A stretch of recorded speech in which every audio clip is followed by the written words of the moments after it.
I am Atef Gawad. Join me the first Friday of each month at 8 a.m. Eastern Time.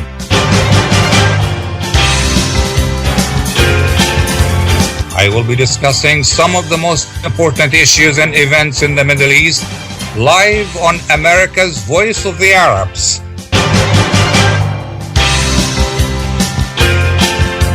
WNZK 690 AM and WDMV 700 AM.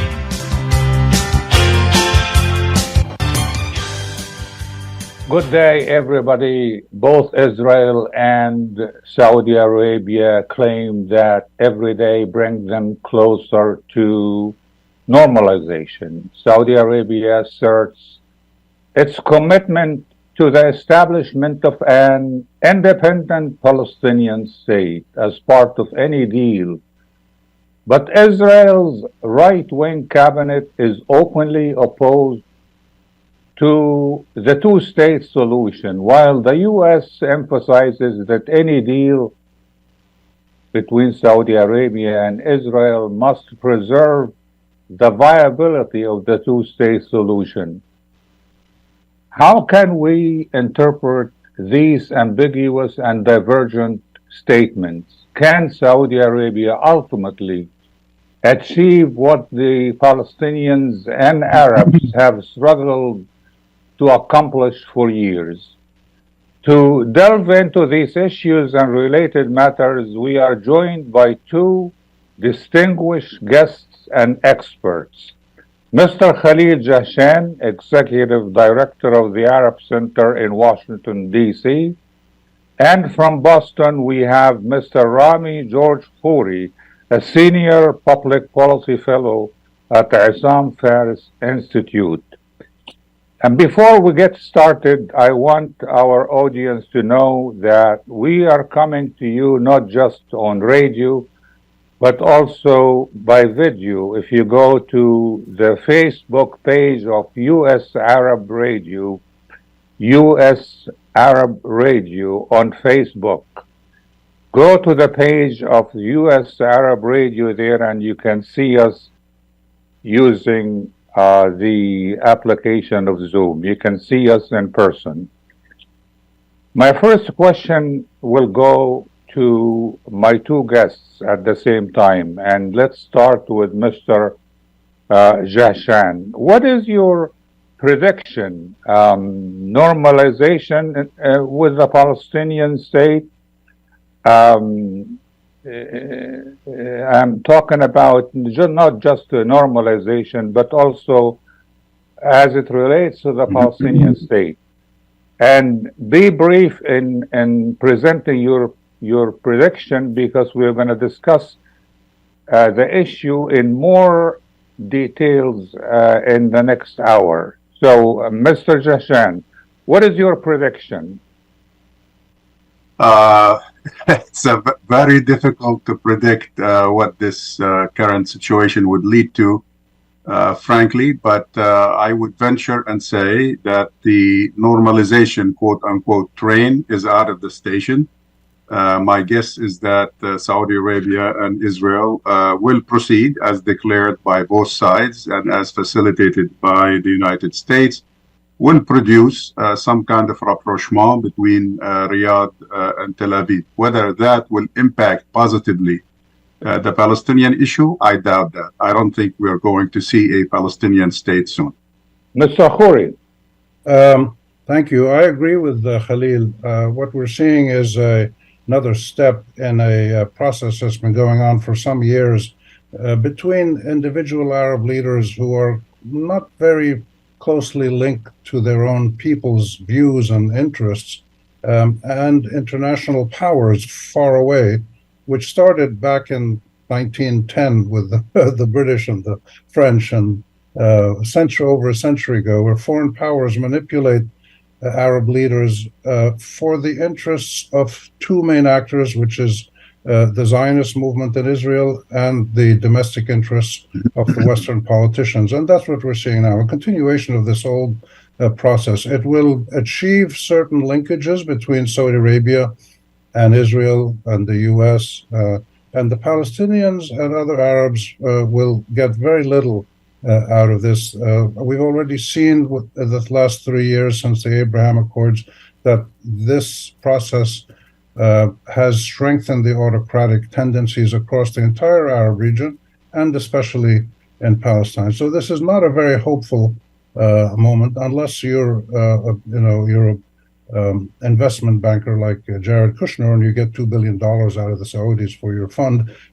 These are the personal gains that people get and political gains that people get, but not really anything linked to the rights of the Palestinians, which is a battle that goes on in many different arenas and different forms. Mr. Jahshan, you have written an article about the appointment of Mr. Ambassador Sudairi, Saudi ambassador to Palestine. So explain to us, how do you interpret, what is the purpose of that appointment? The purpose is very clear. It's an attempt by the regime in Saudi Arabia, which I would venture and say is getting a little bit more sophisticated than in the past in terms of its own diplomatic endeavors, as misplaced and ill-planned as they might be, to basically try to soften Palestinian resistance. In the past, all these Arab attempts at normalizing, again, quote unquote, with Israel, have faced a challenge. The Palestinians are the weakest link in this chain, but frankly, they have the capacity to oppose and therefore maybe even to derail these types of attempts. So the effort there and the appointment of an ambassador, although it looks very positive in terms of there is now an ambassador plenipotentiary to Palestine, with even part of the title, Consul General in Jerusalem. And notice the silence on the Israeli part, who have annexed Jerusalem and never expressed any desire to share it with anybody. And therefore, you have to question and read between the lines as to the objectives of this step. It is essentially to neutralize any potential Palestinian resistance to this new, in a long series, as Rami just explained, a long series of agreements in the past to normalize relations, and it is part and parcel of basically the resignation of most Arab countries from the Palestine question. Mr. Khouri, you and Mr. Jahshan are both pessimistic about the prospects of establishing a Palestinian state in return for normalization. Tell us, if you will, about the Saudi conditions for normalization. I mean, these conditions seem to have softened over the past few weeks, but what are they? I don't think there are any clearly spelled out ones that the Saudis have agreed on. There are ideas in the mind of the Crown Prince and Prime Minister of Saudi Arabia, Mohammed bin Salman. He knows what he's trying to do, and the conditions keep evolving. This is a political process. It's not a scientific experiment where you have fixed variables and replicable tests that you can measure people's credibility or efficacy. This is a political process where people change their mind, contradict themselves, open new avenues, drop old ideas. Nothing is fixed in the political world. We've seen this, we see it so clearly in the US, where I am, with President Biden. He was going to make the Saudis and Mohammed bin Salman a pariah, he said 3 years ago, and now he's trying to do a security deal with them. And Joe Biden just reversed himself on building a wall on the Mexico-US border. So the political leaders, political actors have no fixed criteria or ethical standards. Their standard is to stay in power. And the three people, Netanyahu, Biden, and Mohammed bin Salman, all of them have domestic pressures on them, or issues of international credibility that they're trying to improve by coming up with this deal. So therefore, the criteria for normalization that the Saudis keep putting out there keep evolving. It depends on the season, depends on the trends, what's happening in Ukraine, what's happening in EU funding for the Palestinians, what's happening in the domestic American Congress. There are many variables in politics that keep changing. But the Saudis were clear, 22 years ago with the Arab Peace Plan, full relations with the Israeli state, open borders, trade, everything, in return for full Israeli withdrawal on a Palestinian state. They seem to have dropped that. It's on the paper, though. But even there, sometimes Saudi ambassadors mention this. The Crown Prince mentioned something else. So we shouldn't really take seriously, or we shouldn't cling to statements by any official, Saudi, Israeli, American, because these keep evolving. But it's clear that the Saudi desire, like the Israeli, like the American, is for their domestic political interests, and therefore, what they say on the Palestinians will keep evolving over time as well. And we shouldn't be surprised at that.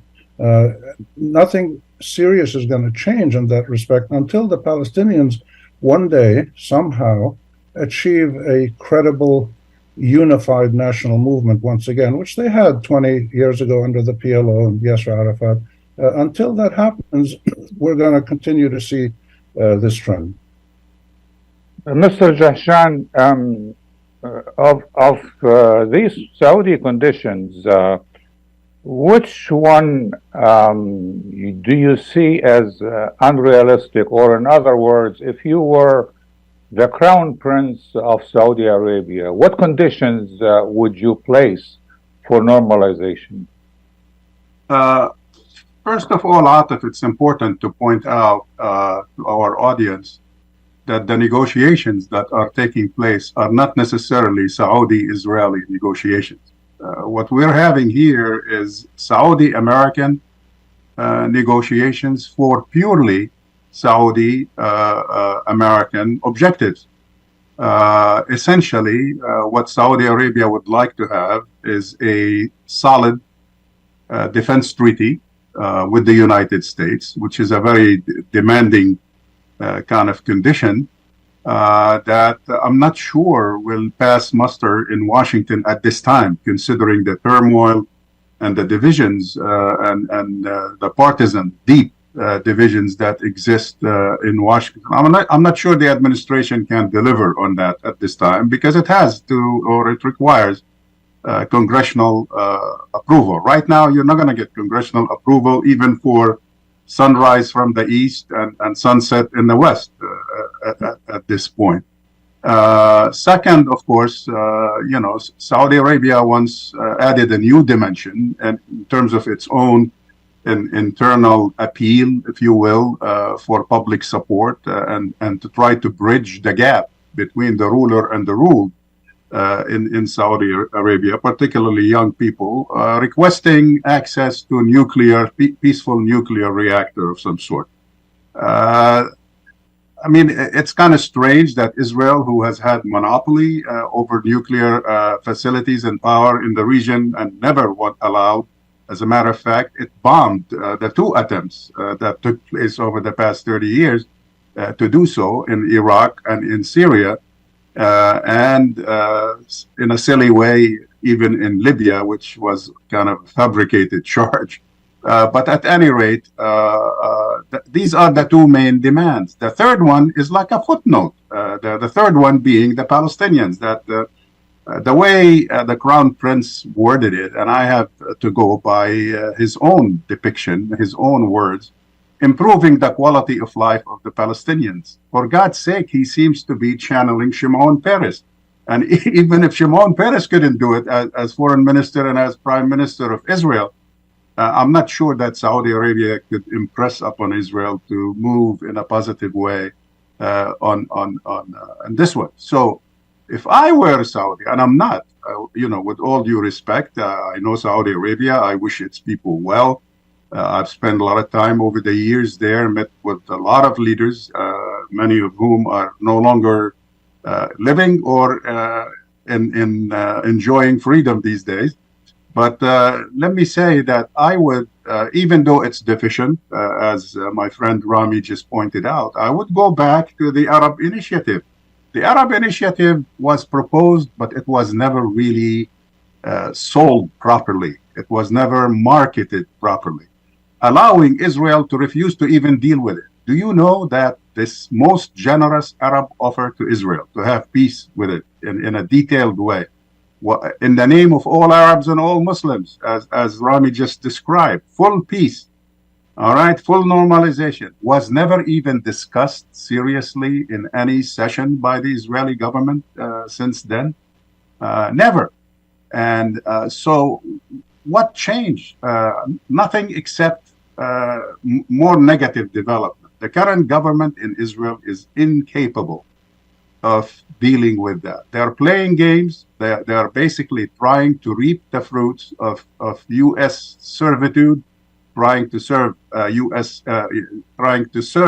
Israeli interests at the expense of U.S. interests by mediating this conflict, and trying to claim that they achieved progress on the Palestinian side, but without doing so. In other words, regional peace, regional normalization at the expense of the Palestinian and the Palestinian cause. I do not think the plan, even though, Rami made it clear that there are different contradictory statements by the Saudis thus far. Even if you take the most positive statement, which is the one by the foreign minister, I think it seemed more thoughtful, a bit maybe more diplomatic, more detailed than the Crown Prince in basically specifying what is expected Saudi-wise from the Israelis. But even if you take that seriously, I don't think the Israelis are capable of doing that. I don't think the Americans are able to deliver it. Expecting America to deliver Palestine, a free Palestine, on a silver platter to Saudi Arabia at this time is the ultimate idealism and naivety. When we come back after the break, I have a question for Mr. Khouri. Is the Palestinian state dead? After the break. Get ready for an amazing experience at Ishtar Restaurant on 15 Mile Road in Sterling Heights. Enjoy excellent hospitality from owners Ali Al-Baghdadi and Fatty Bonham, serving the best in Mediterranean food. Try Chef Ali Al-Baghdadi's famous shawarma, the best Iraqi grills and food, and the best Arabic and international dishes. Dine in our authentic atmosphere or take out. Call 586-698-2585 or check us out on Facebook. Ishtar Restaurant practices all CDC guidelines and is open every day 11 a.m. to 10 p.m. Have an amazing experience today at Ishtar Restaurant, 3625 15 Mile Road, Sterling Heights.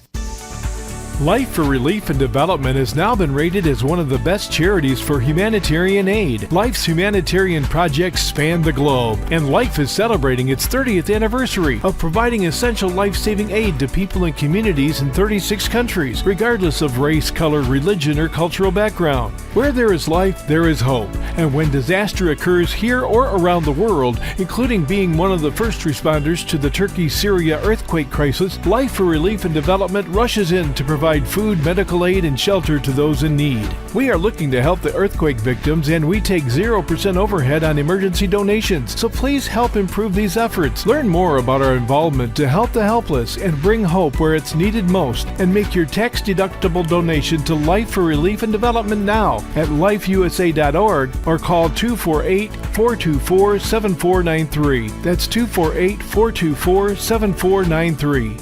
Welcome back to our discussion on Radio Baladi. We are discussing normalization between Israel and Saudi Arabia and the conditions for that, the establishment, prospects for establishing a free Palestinian state. My question goes to Mr. Khouri. Is that idea of a Palestinian state dead now?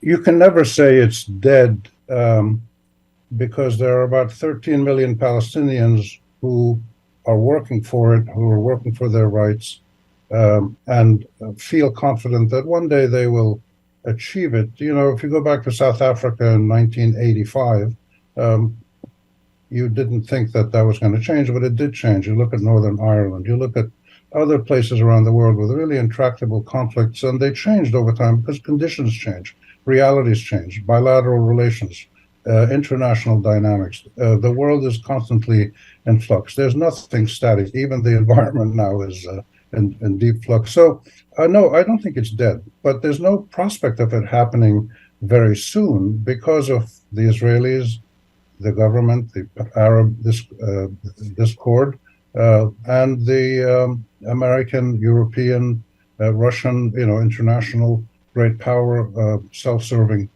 policies. But I can tell you, the Palestinian state is very much alive in the hearts of the 13 million Palestinians. I just came back from a weekend in Philadelphia at an event called the Palestine Rights. It's a festival of literature and poetry and drama and cultural production among Palestinians. They were expecting 600-700 people. They got 1,400 Palestinians. And I can tell you also that what was so powerful about that event was the immense commitment of young Palestinians. I would say 3/4 of the people there were under the age of 35. They were far more knowledgeable about Palestine, about history, about colonial deception, about Zionist manipulation, about Western and Arab complicity. They had way more information at their age today than Khalil and I did when we were 25 and 30 years old many decades ago. So this generation of young Palestinians is informed, it's committed, it's organizing, it's focused, it's looking at things like peaceful activism through BDS and other means. It's forming alliances with progressive movements all over the world, which we saw in Philadelphia, and I engaged here in Boston meeting with progressive groups. So there is a tremendous new landscape of Palestinian attitudes, knowledge, commitment, activism, and hope. It's in the hearts and minds of this young generation. The early Zionists said that the old will die and the young will forget. Well, we all will die, but the young do not forget. And the Jewish young in Babylon didn't forget either. They kept talking about their homeland. And nobody in exile forgets. What exile does for you, especially forced exile, is it rekindles a focus on how you end your exile and achieve your rights peacefully. So I would say the movement towards Palestinian rights is stronger than ever today among the Palestinians, but it is fragmented globally. And this raises the last point that I'll say here, which is that what we're seeing, I think, on the big picture of this attempt to bring about Israeli government and Saudi government relationships, I wouldn't call it normalization. It's just a few government leaders here and there, like the Abraham Accords. What we're seeing is a continuation in a new form of the prevalent global, mostly Western colonial manipulation of actors in the Arab Middle East region for the interests of both Zionists and American politicians. Mostly it was British many years ago. And this is what we're seeing today. We're seeing Biden is doing this because he thinks it'll help him in his election. The Netanyahu is doing it because he thinks it'll keep him out of jail. Mohammed bin Salman is doing it because he's desperately trying to develop international credibility and legitimacy, which Arab leaders never try to achieve with their own people, with the consent of their own people, but they look for it abroad. So we have to keep the big picture in mind. And in that context, what the Palestinians are doing is just going on their daily business, tough as it is, meeting, organizing, talking, analyzing, forming alliances, and it's very powerful. But it's not yet operative on a regional or a global political level, but it will be one day. Mr. Jahshan, you talked a minute ago about the Arab initiative, I think, of 1982. Why does it seem to have been abandoned, or why does it seem to be dead? If you don't mind, it was in the early 90s, and essentially, as I said, it was issued in political vacuum. there was the ground was not diplomatic grounds, were not tilled properly to create some receptivity and to get some positive feedback from the international community to start with, and potentially from Israel. It was simply a PR effort on the part of Saudi Arabia at the time. It was thrown up in the air, hoping that it would land at the right place and produce the intended results. There was little follow-up. I'll tell you, personally, I've discussed this with several Arab leaders, and at least one of them committed to take that idea seriously and tried to pursue it personally, to try to really market the idea in a more effective way. But it was too late. He did that like maybe 2-3 years after the fact. But like I said, it was proposed in a political vacuum. Things in diplomacy do not happen in a vacuum. You have to, before you declare something, you have to almost pre-negotiate your idea to give it a chance to develop roots and to mature and to produce the intended results. And even if it falters, you have to have a backup plan. Phase two, there was no backup plan. There was no phase two. Israel never picked it up. And so the Arabs just tucked their tails between their legs and left the scene. And that's the main reason, as far as I'm concerned. But if you are to blame a specific party for its derailment or for its failure, it's the fact that Israel, that has been nagging us for decades, since 1948, that it's a country interested in peace, it's a country that is looking for the right moment, it's a country that's looking for the phone to ring. Well, the phone rang in 1992 and 2002 and so on, but nobody picked up the phone. As I said earlier, it wasn't even discussed seriously by any government in Israel after it was presented. And it was presented on behalf of the Arab League and on Saudi Arabia on behalf of the Organization of Islamic Conference. And so it offered the ultimate peace to the Israelis. And here we are 20 plus years later, and nothing has happened. I haven't heard one Israeli leader, even now, in the midst of negotiations, indirect negotiations about Saudi Arabia's normalization, nobody has mentioned the idea, as if like Israel has changed its mind and it's willing, even if Saudi Arabia renews its commitment to that plan, to the Arab Peace Initiative. I'm not sure the Israelis are capable or willing to proceed forward. If you don't mind, I'd just like to add a couple of words to what Rami mentioned with regards to the previous question and answering that. The Palestine state, or the issue of Palestinian statehood, is not dead, because frankly, it is a function of the will of the Palestinian people. As long as that will, as Rami explained very eloquently, is pointed in that direction, as long as there are Palestinian young people, as he described, who are focused on this issue, I don't think we have to worry about. Now, the two-state solution might be dead as an option, but the dream for Palestinian statehood is a totally different story. And I think it is alive and well today, and will eventually see the light of day as long as the Palestinians remain committed. Because regardless of Israeli response or American response or Western response. Mr. Khouri, Mr. Jahshan talked about the importance of the Palestinian will. And you earlier talked about a new energy, Palestinian new generations, Palestinian generation. But my question is, we also have a number of Gulf states that normalized with Israel. Now, my question is, why did not these Gulf countries place any conditions on Israel?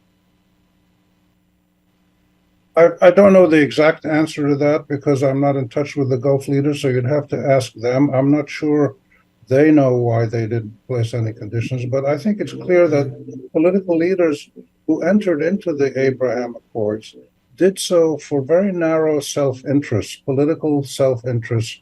Americans, Israelis, Emiratis, Bahrainis, and then Sudanese and Moroccans. Each one, it was a commercial deal. And of course, like I said, Jared Kushner hit the jackpot. He got $2 billion from the Saudis to invest in his fund. And that was the aim of this process. It's no accident that every time an American attempt is made, and it's made every 7, 8, 10 years. I've been watching this since the late 1960s when I was in college.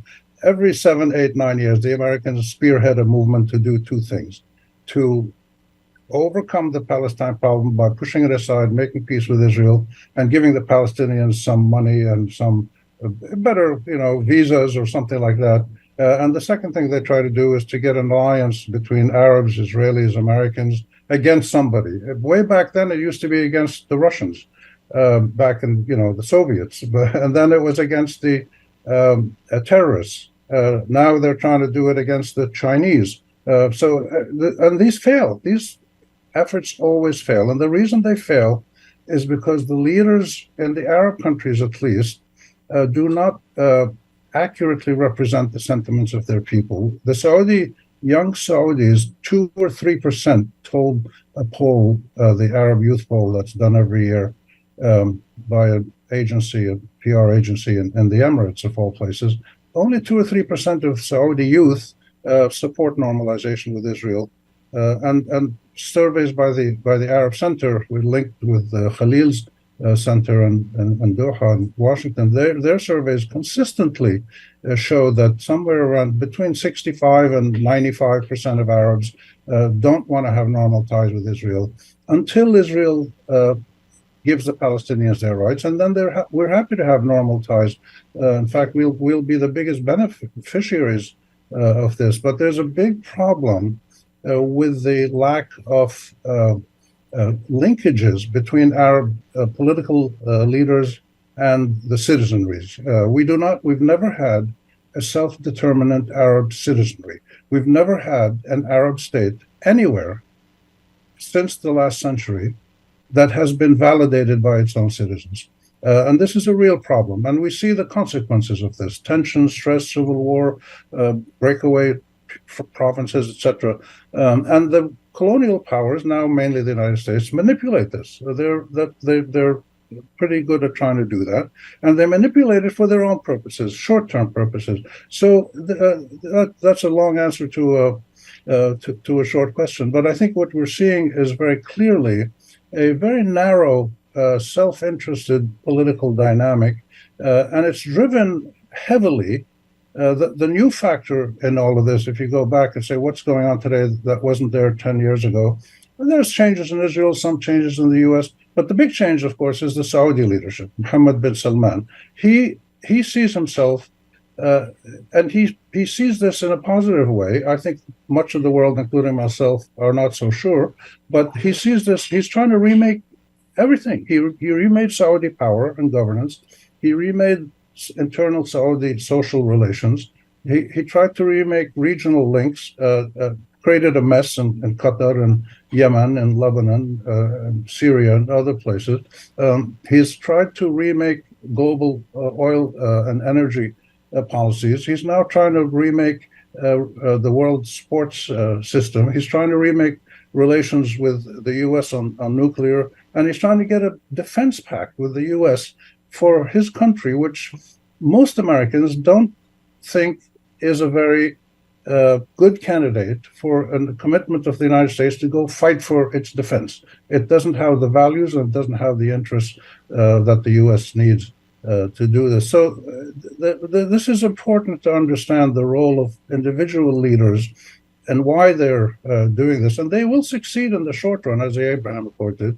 But in the long run, there will be no serious, long-lasting results until you get a credible participation of public opinion in the process. And of course, 100 years ago, the British completely ignored Palestinian public opinion and Arab public opinion and went ahead with the Balfour Declaration and supporting the Zionist movement and all that. They just completely ignored the views of Arab people, which were well known through surveys and studies, etc. And now we're seeing the same thing again, and it just doesn't work. You can't do it any more than you could do it in Birmingham, Alabama in 1955 and ignore the will of the black citizens and just support the white racist leaders. You can't run a society by ignoring the will of its majority. And until that reality sinks in, we're going to continue seeing what we're seeing today. To their credit, the Palestinians and the Arabs as a whole continue to say, "Look, we're willing to live with the Israelis. We've given Israel everything it wants. Everything that has been asked of the PLO has been offered. Everything that has been asked of the Arabs is being offered, is on the table, but there's no response. And so this gets us back to and I'll finish with this. It gets us back to the original core reality here. This is the latest phase of a colonial, manipulative, predatory process that has been about a century in the making, over a century. And this is just the latest manifestation of it. It keeps changing phases, colors, etc., actors. And until we decolonize relations between Israel and the West and the Arab countries, we will continue to have these bursts of PR activity, but no real substantive action on the ground. Anger will continue to expand. And you're dealing with an Arab region with about 75% poverty among the population. There's tremendous stresses within these societies, and they keep coming to this surface, and demonstrations and immigration and terrorism and criminal activity, all kinds of things. So we need to look at this issue of the Saudi leadership normalization with Israel in a much wider context, which of course the leaders themselves don't do, because they're just concerned about their narrow, immediate interests.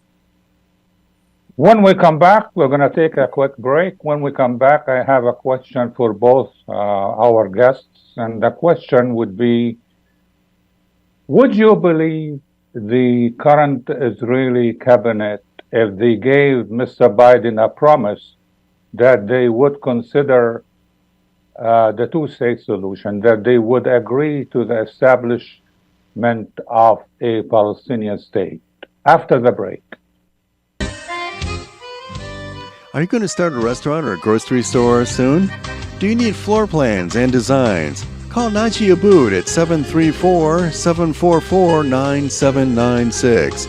Do you want to buy kitchen and restaurant equipment at discount prices? Call Naji Abood now, 734-744-9796. New Concept Products and Design, the trademark of kitchen equipment. 5% discount on all purchases of $75,000 or more. New Concept Products and Design, new location, 31185 Schoolcraft in Livonia. Learn more at www.newconceptproducts.com. Call Naji Abood, 734-744-9796.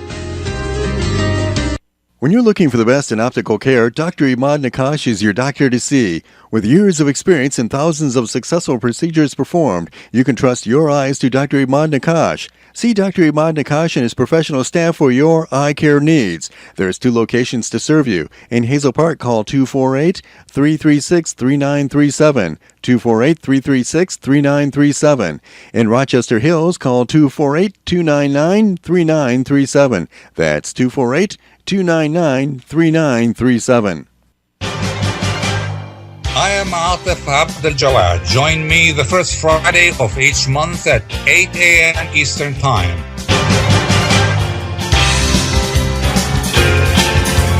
I will be discussing some of the most important issues and events in the Middle East live on America's Voice of the Arabs.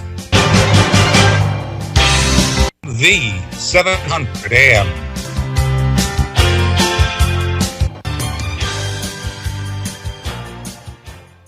Welcome back to our discussion on Radio Bella, the normalization between Israel and Saudi Arabia and the prospects for a Palestinian state. My question now for both my guests, and let me start with Mr. Jahshan.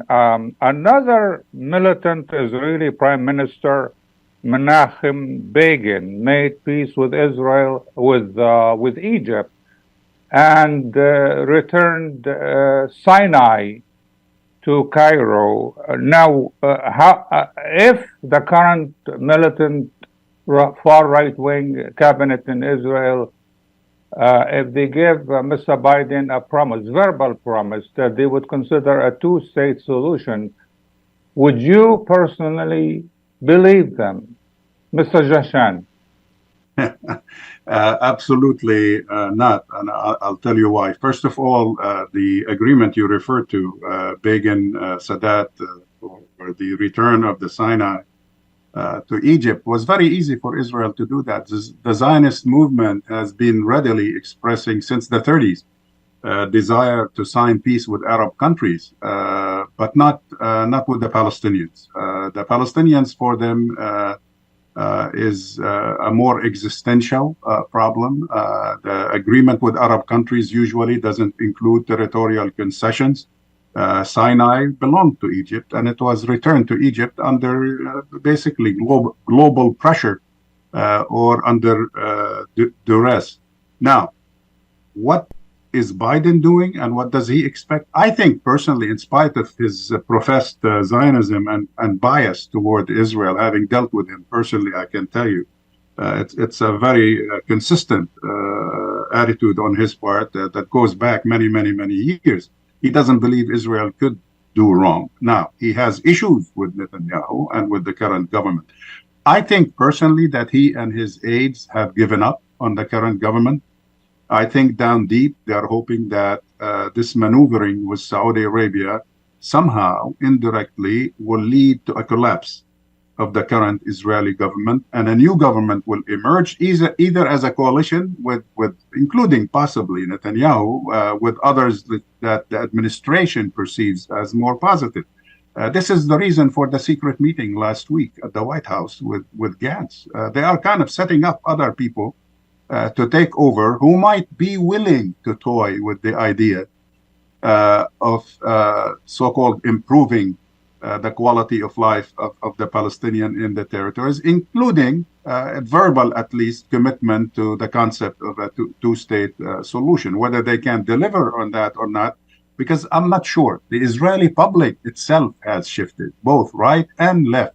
So I'm not sure even if there is a left in Israel, whether that left can even deliver. So I think, Atef, the administration is beyond that. They know that the current they don't believe the current government, and they know that it doesn't take them seriously, and it won't deliver on their demands if their demands are indeed a statement. I would guarantee you that in the negotiations with the Saudis, the current administration is not asking for statehood for the Palestinians. As a matter of fact, even though they were the ones that put the issue on the agenda, not the Saudis. Initially, the Saudis did not ask for anything on Palestine. The Americans thought that it would be a timely or a good opportunity to raise the issue at this time, to soften opposition inside Saudi Arabia, and to make the agreement more palatable, if you will, to the Saudis, to try to protect MBS from his own politics, if you will. But they do not expect the Israelis to deliver. And that's why I think down deep, if Biden was with us on this program right now, and we corner him, he would probably tell you he would rather see a different government that is willing in Israel, that is willing to move forward on that. But that is, again, with the wishy-washy approach of the administration, I'm not hopeful that they will even succeed in this. It would be very, very difficult. It would require a lot more energy from the administration to bring down this extremist government, the most radical ever in the history of Israel. Mr. Khouri. Yeah, I would add to that. I agree with it all. And I would add to it that we really need to analyze two major dynamics here as we look at this process. One is the nature of the Saudi leadership, because that is really the only really new thing that is in this picture. And the second is the nature of public opinion in Israel, the gradual expansion of settlements and the right-wing movements and the pandering to them by Netanyahu and other governments over the years to give them more power and more privileges has created a monster in Israel, which is a fascistic, super-nationalist, ethno-superior, racist apartheid state. And this is what Zionism was from the beginning. So what you're seeing in Israel today is the kind of ultimate expression of Zionism in its worst dimensions. Zionism for many Jews is a noble and good thing. They see it as a return to their ancestral land and to live in peace with their neighbors. And a few Zionists said that back in 1910, 1920, but not many. But for most Zionists, this is the assertion of Jewish supremacy in a land that is exclusively Jewish, which most of the world doesn't recognize in those terms. But this is what we have.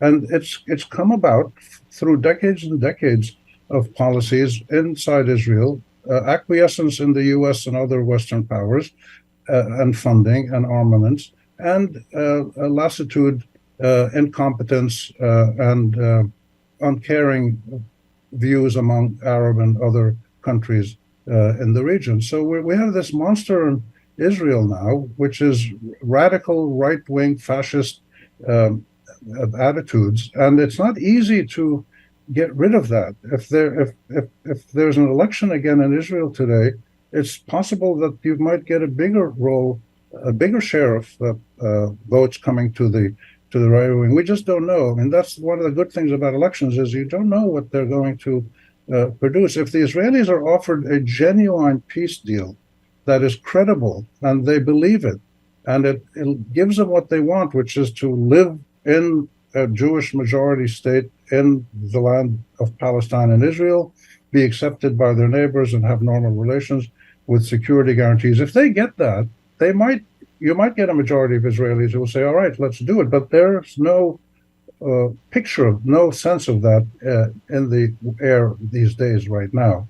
And so it's going to take a long time to get away from where we are now inside Israel, to get the Palestinians organized and mobilized and focused, to get the Arabs more alert to the failures of their reliance on autocratic repression and buying now, surveillance equipment from the Israelis as the latest thing that they see they can get from Israel. It takes time for countries to realize that this doesn't work in the long run. You can do it for 10 years, 15 years, but it eventually destroys your society, and many countries around the world have realized this. So I think that we need to understand the long-term nature of this dynamic, where we are. We're at a very low point of it right now, but the dynamics of people's sentiments, identities, aspirations, their sense of their rights, and their anchorage in international law, which remains very strong, this is still there. So we just need to be patient and keep working.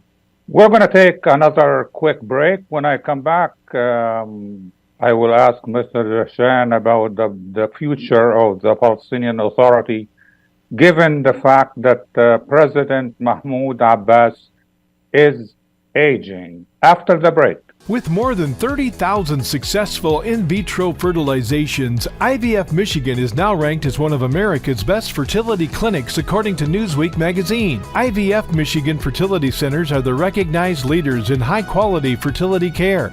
With locations in Bloomfield Hills and 9 other cities in Michigan and Ohio, IVF has experts in all aspects of the field. A founding member, American board-certified Dr. Nicholas Shama, is one of the leading reproductive endocrinologists in Michigan and Ohio. He has performed over 20,000 successful IVF cases, and it's helped thousands of couples fulfill their dreams of parenthood.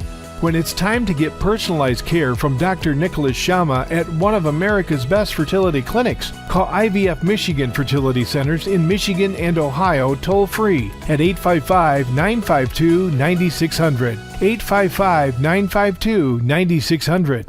At Top Rehab Physical Therapy Clinic in Dearborn, we provide effective physical therapy sessions in order to limit pain and discomfort. Top Rehab provides physical therapy care for any diagnosis prescribed by a physician, and we regularly see and treat conditions such as stroke, TMJ, fibromyalgia, sciatica, joint pain, and more. We use a variety of pain management methods, including modalities, soft tissue mobilization, and therapeutic exercise. If you're in need of physical rehabilitation or physical therapy, get the highest quality health care at Top Rehab. Most insurance is accepted, and we're open Monday, Wednesday, and Friday 8 to 6, Tuesday and Thursday 8 to 5, and Saturday 10 till 2. Call for an appointment today at 313-846-0555. That's 313-846-0555. Choose Top Rehab Physical Therapy Clinic on Michigan Avenue in Dearborn. Life's too short to be in pain.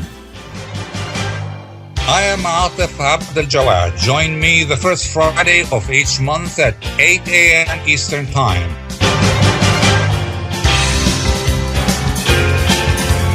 I will be discussing some of the most important issues and events in the Middle East live on America's Voice of the Arabs.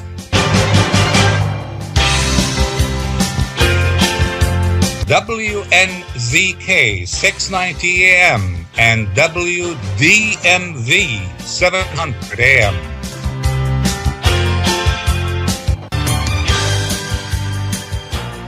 Welcome back to our discussion on Radio Baladi, normalizations between Israel and Saudi Arabia and the prospects for an independent Palestinian state. That's the topic of discussion. My question now for Mr. Jahshan, as we know, President Mahmoud Abbas is aging. How do you see the future of the Palestinian Authority? Very grim, frankly. The issue is not aging. I mean, we're all aging, as you could tell by the color of my beard. But seriously, I think definitely. I mean, Abbas is in his late 80s. That the challenges for Palestinian nationalist movement keep increasing. The Palestinian Authority, which was meant to be temporary, to lead to building of state institutions, particularly democratic state institutions, have not been very successful. There is a lot of dissatisfaction taking place in Palestine right now. As we speak, Atef, there's an interesting piece of analysis in the Israeli media in Haaretz today by one of Israel's, I think, probably most shrewd analyst, Amos Harel. And the title of it is, "It's not yet an intifada, but the West Bank is heading towards an eruption."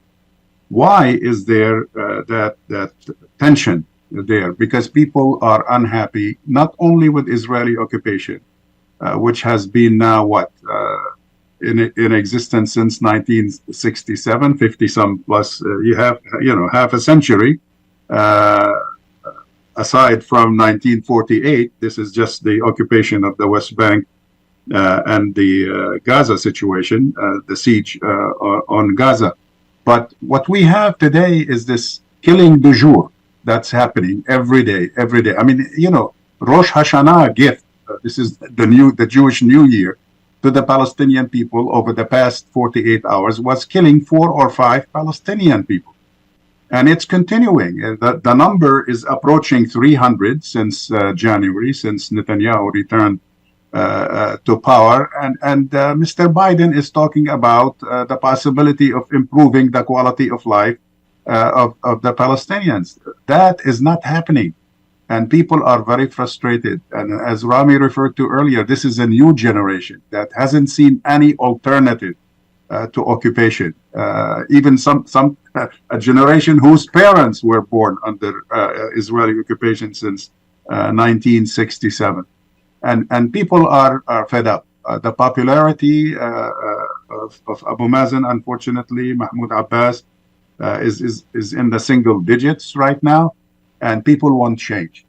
And the only alternative right now, as far as I'm concerned, for the future of the PA is for the PA to resign, to call for, but not necessarily just part the scene suddenly overnight, but set up the stage for elections, internationally supervised and supported elections. And that could lead to alternative leadership that's more committed to democracy and more focused on ending the occupation. Mr. Khouri, as you heard from Mr. Jahshan, he is calling for a fair and free election among the Palestinians, and that election will probably produce another Hamas-led government or a Hamas jihad government.